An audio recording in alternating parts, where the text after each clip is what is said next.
ergamtuuf tultullaan habashaan ergattu abadan biyya kana hin bulchitu kana beekuu warra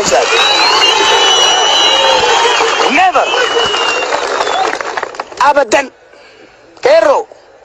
jiruun mi'eeffatina jiruu hin mi'eeffatina jiruun kabajaan qabne jiruun biyya ofiiti irratti haga fedhanillee yoo hiyyooman mataa ol qabatanii irra hin deemne jiruu miti jiruun biyya homaa ani akka Jawaritti biyya goonni keenya irraanfatamee hattuun waslatan diina harkaaf harma namaa inwarraa ciraa turte itti faarfamtu keessa jiraachuurra du'ee dhabamuu naa wayya isinitti himaa. Walaloo zalaalama barraa tokko sii jedhe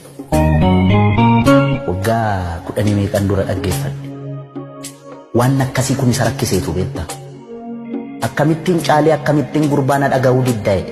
caalii sanyii dhiiraa caalii sanyii guddaa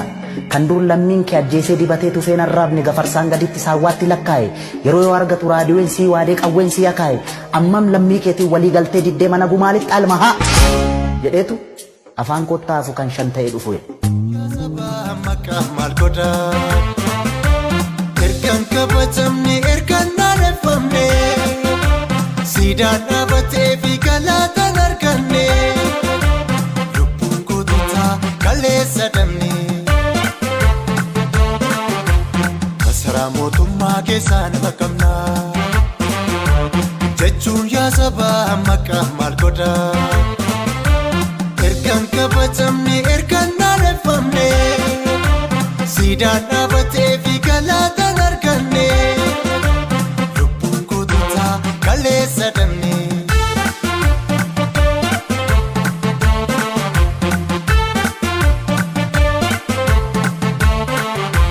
lubbuun kunis taabil Mustafaa Huseen wareegamni jaallaggasaa wagii miila dhabuun Abiy Abiy Abiy Abiy Abiy Guyyaa gurraacha'e ifa cillaaqfatu nu nyaate rafeene nuyi abidii kuttu wareegame nu boonfate keessa kufeen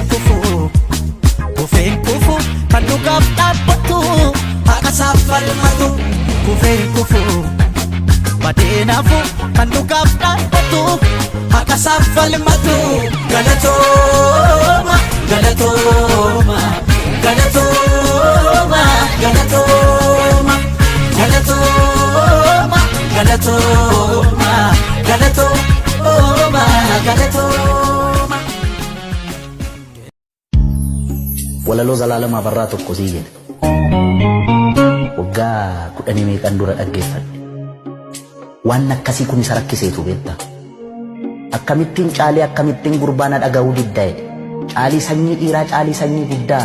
kan dur lammiin kee ajjeesee dibatee tufeen arraabne gafarsaan gaditti saawwaatti lakkaa'e yeroo yoo argatu raadiyoon sii waadee qawween sii akaa'e ammam lammii keetiin walii galtee diddee mana gumaalitti almahaa jedheetu afaan kottaafu kan shan ta'e dhufu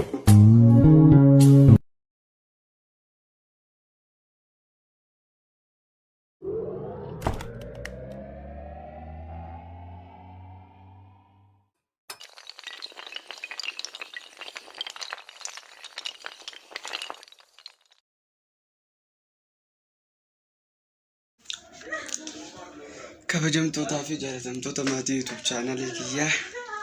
YouTube chaanalii